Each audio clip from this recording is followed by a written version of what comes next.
नमस्कार, आप देख रहे हैं न्यूज चक्र। मैं हूं आपके साथ विकास वर्मा। शुक्रवार को कोटपुतली उपखंड क्षेत्र के 17 स्वास्थ्य केंद्रों व अस्पतालों में कोरोना वैक्सीन लगाई जाएगी। कोटपुतली बीसीएमएचओ डॉक्टर रामनिवास यादव ने जानकारी देते हुए बताया कि 18 से 44 आयु वर्ग के लोग निर्धारित स्वास्थ्य केंद्रों पर पहुंचकर कोरोना का टीका लगवा सकते हैं। इस दौरान कोरोना गाइडलाइन की पालना करते हुए सोशल डिस्टेंस का ख्याल रखें। यादव ने बताया कि शुक्रवार को करीब 6000 डोज लगाने का लक्ष्य है। 17 सेंटर्स बनाए हैं जहां वैक्सीन लगेगी 18 से 44 साल उम्र वालों, उससे ऊपर वालों को नहीं लगेगी। 17 जगह निश्चित कर दी हैं, जिनके द्वारीपुरा, भूरी भड़ास, भोनावास, मोहनपुरा, नारेड़ा, फतेहपुरा, राजनोता, कारोली, रघुनाथपुरा, बीडीएम, नागाजी गोड़, सरदार जनाना, बनेठी, गोनेडा, इन जगह पर तो लगेगी कोवैक्सीन। और शुक्लावास, कल्याणपुरा और देवता, यहाँ लगेगी कोविशील्ड। तो हमारे पास करीबन 6000 के आसपास डोज हैं, जो हम समझते हैं कि कल सारी डोज लग जाएंगी और कुछ बचेंगी तो अगले दिन लगेंगे। कोरोना महामारी से निपटने के लिए ग्रामीण क्षेत्रों में भी वैक्सीनेशन का कार्य किया जा रहा है, लेकिन ग्रामीण क्षेत्रों में अभी भी लोग कोरोना वैक्सीनेशन को लेकर असमंजस में हैं। कई लोगों को तो कोरोना का टीका लगवाते अभी भी भय लग रहा है। देखिए यह रिपोर्ट।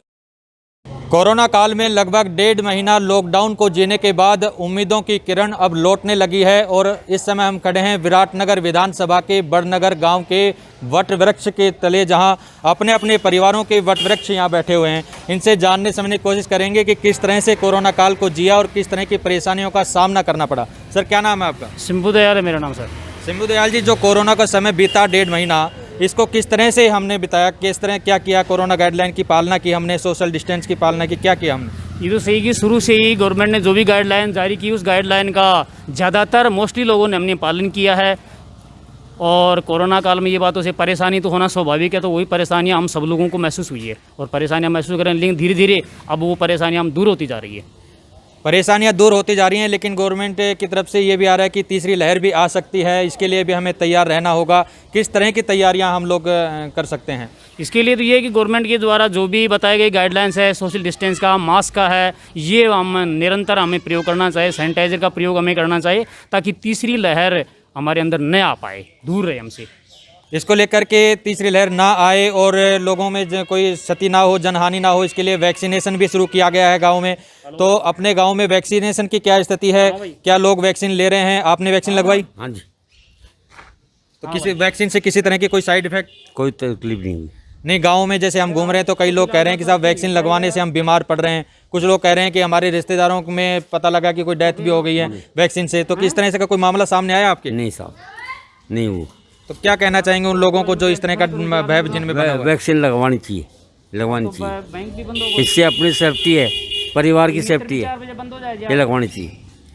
तो कोरोना वैक्सीन को लेकर के और इनका कहना है कि वैक्सीन लगवानी चाहिए और कोरोना वैक्सीन लगवाने से किसी तरह का कोई भय नहीं होता है। हमारे साथ में एक और जो बुजुर्ग हैं वो साथ में मौजूद हैं, जानने की कोशिश करेंगे। सर, जो कोरोना का काल बीता, इसमें आप बुजुर्गों ने बैठ कर के आराम से समय व्यतीत किया, अपने मनोरंजन का कुछ किया होगा, साधन और बिताया होगा, लेकिन जो युवा वर्ग है उसका रोजगार भी उसको छोड़ना पड़ा, दुकान है तो वो भी बंद करके बैठना पड़ा और इस तरह की कई प्रकार की समस्याएं उनके सामने आई। और अब अगर तीसरी लहर आती है तो क्या कहना चाहेंगे गवर्नमेंट को कि किस तरह की व्यवस्था होनी चाहिए उसके लिए? व्यवस्था यही होती है, गाइडलाइन का और भी जो भी प्रबंध हो सके वो गाइडलाइन का प्रबंध करें। और फिर गांव के अंदर भी साफ़ सफाई है या कोई ऐसे दवाई छिड़के या और कैसी ऐसे काम तो होना ही चाहिए। इस दौरान भी गांव में इसको सैनिटाइज किया गया होगा और प्रशासन भी आया होगा, किसी तरह की कुछ जानकारी है आपको?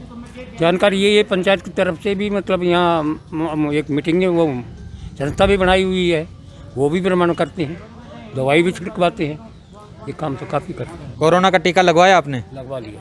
कैसा महसूस करते हैं? बिल्कुल शुद्ध हो महसूस। नहीं, लोग कह रहे हैं कि कोरोना टीका लगवाने से हम बीमार पड़ रहे हैं, पागल हो रहे हैं, दिमाग खराब हो जाता है हमारा। न तो मेरे हुआ, न मैंने सुना, न मेरे साथियों को कोई ऐसी नुकसान थी। तो आप ये कहना चाहेंगे कि लोग इस तरह के अफवाह में ना पड़ें और कोरोना का टीका लगवाएं, इसी में बचाव? बिल्कुल सही है, अफवाह तो होनी नीचे नहीं, ध्यान देना चाहिए। बच्चों को भी हम ये कहते हैं, अफवाह बच्चे भी मतलब ध्यान नहीं देते हैं। तो कोरोना काल को लेकर के और किस तरह की भ्रांतियां लोगों के मन में हैं या फिर रोजगार की क्या समस्याएं हैं, क्योंकि ग्रामीण क्षेत्र है और किसान लोग हैं कि जो खेती करते हैं, खेती करके ही अपना पेट पालते हैं और दूसरों का भी जो पेट का भरण पोषण करते हैं। ऐसे में बाबू जी क्या कहना चाहेंगे? आपको तो काफ़ी अनुभव है और एक वट वृक्ष के नीचे आप बैठे हुए हैं। क्या के फर्क से मेरे शाम सुबह तो थोड़ी देर बैठे तो कर हजार ये लगा तो बैठा तो भी ऊपर पर इंड बैठ जाओ बस यही जाना मैं तो और कि नहीं जाना कौन ये घूटा टेक जा।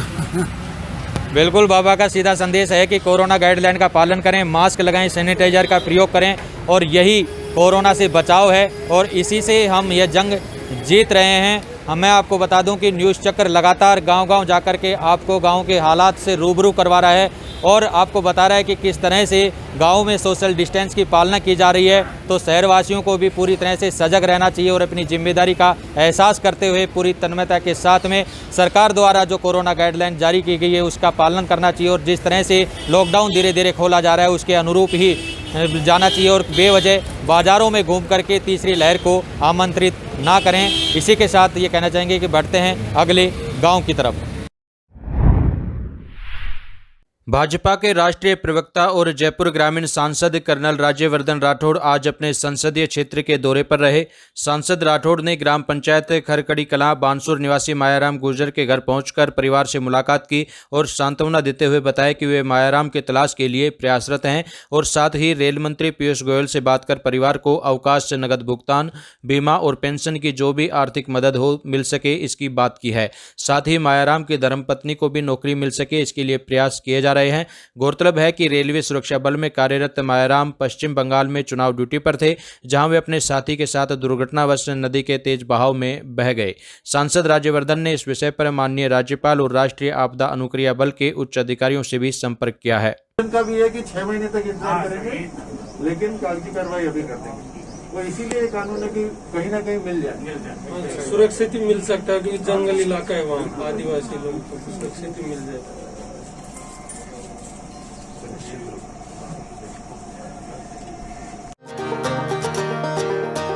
Delhi Public World School, Kotputli, is world-class 7-acre campus situated in Rajasthan on NH8 near Kotputli, Behror and Nimrana. DPWS has left no stone unturned to learners an education cum extracurriculum package that would help them be future ready. The school has GPRS fitted buses. The school has blended learning with smart class facility in each classroom. The music and instrumental classes have the latest technology. The staff is highly experienced and well qualified to teach and impart knowledge to the 21st century learners. So, our school's doors are open for all. So students, those all who are interested in exploring the world, they are welcome to Delhi Public World School.